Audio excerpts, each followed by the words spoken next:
My name is Sara Rosengren. I'm an associate professor of marketing at the Stockholm School of Economics. I'm also one of the co-authors of Marketing 4th edition by Oxford University Press. In this next feature, we will meet Chug Abramovich, Vice President of Global Customer Service and Social Media at Spotify. In the feature, Chug will tell us about how Spotify works with social media to engage and support customers online.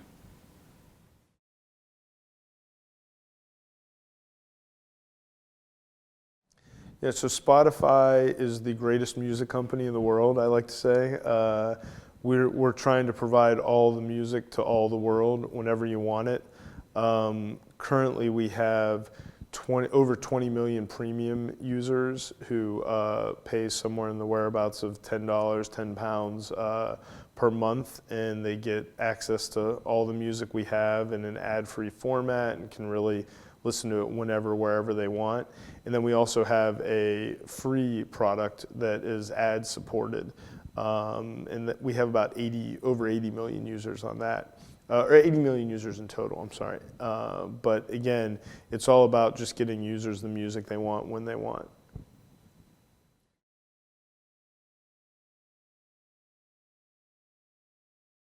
I'm the Vice President of Customer Support and Social Media. I've been overseeing customer support for coming up on 2 years and just took over social media about 3 months ago.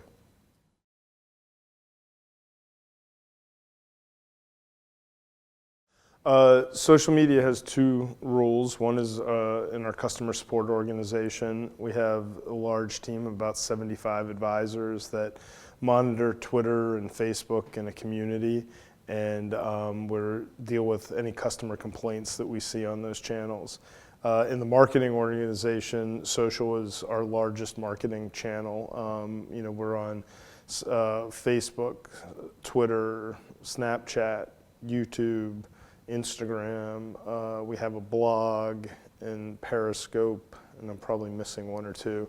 But we try to be on as many channels as possible, and we probably do 75 to 80% of our marketing through social media channels. Social media for customer service is very reactive. It's focusing on customers' problems, whereas social marketing, we're trying to do proactive things, whether it be running campaigns or also doing engagement with customers, where we're really using social listening tools to sort of see what people are talking about that's related to Spotify or to the music industry in general. And we try to get involved in those conversations and show people interesting content that we may have that's related to those conversations.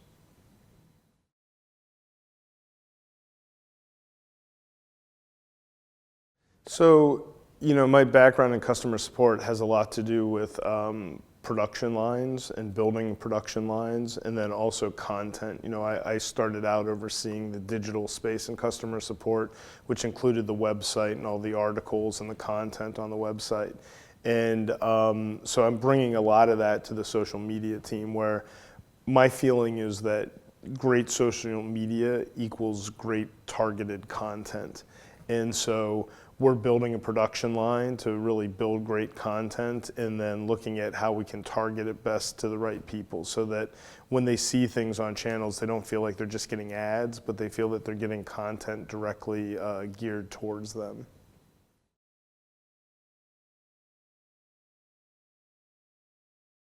Again, it's targeting. I am not a huge fan of country music. There are a lot of people who are, but when I see country music content on my channels, I'm not thrilled about it. I'm not gonna lie, I have a little bit of a visceral reaction to it.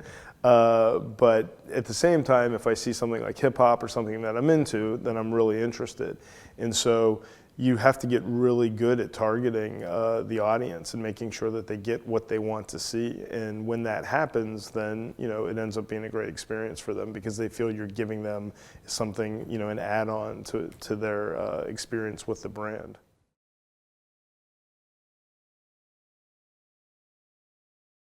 So it'll be both. I don't know the specific percentages, but we want we want to highlight our channels, but we also want to get people back in the Spotify client and using the client.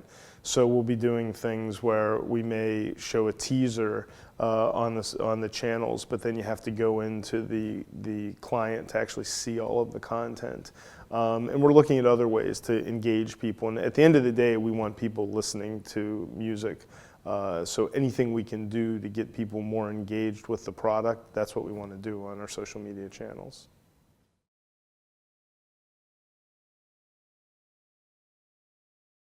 So again, we have a tool, a CRM, that we use to sort of capture. It does Boolean searches, and we sort of capture when people are talking about Spotify, and then also when they're saying negative and positive things. And we search for certain terms that we know usually mean there's a customer support issue.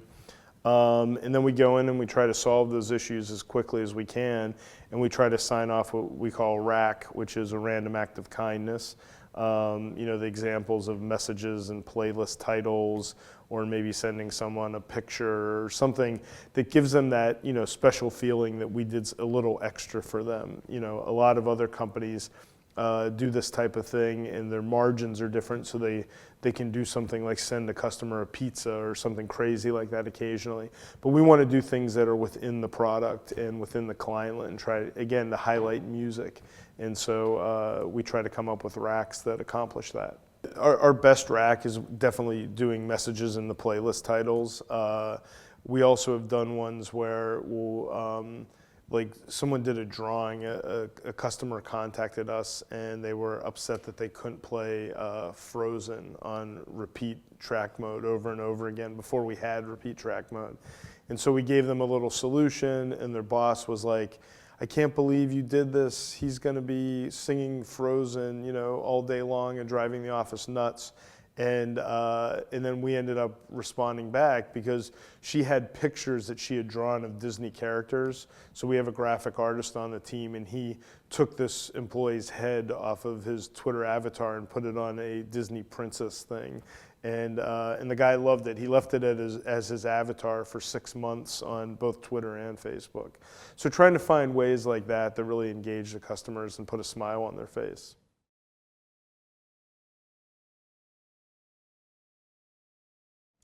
So I think the key is that our customer support advisors have really built this rack thing internally, and it really comes from their core love of Spotify. Our internal CS team is a bunch of advisors in their 20s who are all huge Spotify evangelists and like really proud to work for the company. And we want to have that same feel in all of our social media channels. When I took over, I don't think we really had that, and we're working on it, moving towards that by involving more employees who are going to be doing the community engagement work for us, and really hiring a layer of community managers that will be internal, as opposed to just having all of that done by agencies.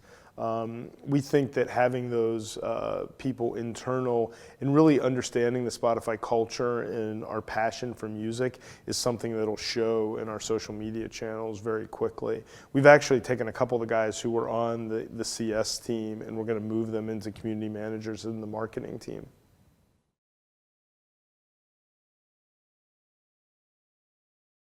So in customer support, our biggest metric is looking at average time to first response. So we want to respond to people.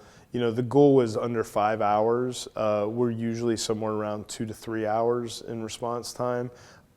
Sometimes, if you get slammed, if some album isn't working or something like that, you can get a lot of people and that time goes up. But we have measures in place to try to keep it in check. We're still figuring out the social metrics. There's the obvious ones. Looking at impressions and likes and retweets and things like that. I'm a little less interested in those, to be frank. I want to see how we're moving usage within the client, and I want to, for instance, if we have a new feature and we do some campaign on that, I want to directly see how social media is influencing people to use the product and use this new feature.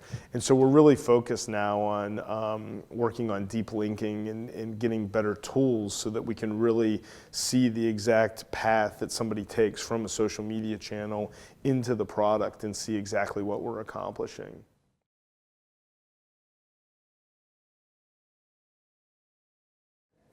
Yeah, I mean, there's always going to be trolls. There's nothing you can do about it. You know, I always say that we have a motto we use in customer support, which is positive active. And I want all of our advisors always coming at every interaction with a customer from a positive active standpoint, meaning we want to show a positive attitude and an always upbeat positive attitude. And then we want to actively be trying to help people. So every single time we go back, if we do those two things in the message, like 99% of the time you can turn people around. I'm not going to lie to you, like 1% of people are just miserable and there's nothing you can do about it. But 99% of people, you know, realize they're dealing with other people on the other end. And eventually when they have that realization and they realize that your heart's in the right place, then they turn around.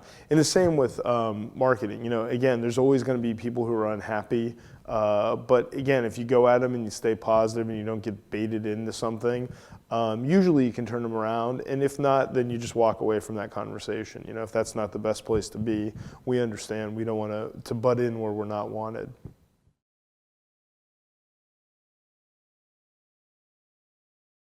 My key challenge right now is that I have more content than I know what to do with. And so what we're looking at is possibly what we're calling sort of a hub and spoke model, where we'll basically have the central Spotify channels, but then we'll also have spokes that go out to different genres. So somebody who's really into hip hop, we may try to create a spoke that is just about hip hop. And therefore we can take all the content we have around hip hop and really put it up there and put it out there. So like if you're into it, we'll have every single thing you want to know about hip hop up there. Then we'll take our listening tools and we'll see what conversations are going on about hip hop, and then we can help engage in those conversations by making people aware of things that we have on the service that they may be interested, or on our social media channels. You know, we're very fortunate in that we have access to a lot of artists and things, and you know, artist managers and the labels, and they want us, you know, helping to promote all these different artists. So by having more areas that we can put more content on, I think we can actually give our fans a better experience and target them with stuff they really want to see and hear.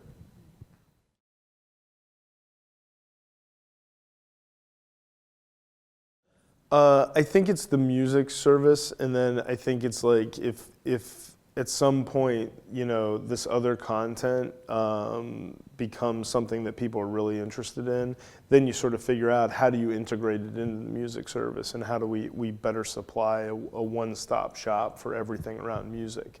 And that would be the dream, you know, that people, anytime they think music, they think Spotify. And it's much like ESPN is in the United States for sports. You know, if you're interested in sports, you go to one of ESPN's properties, and someday it would be great if that was true of Spotify too.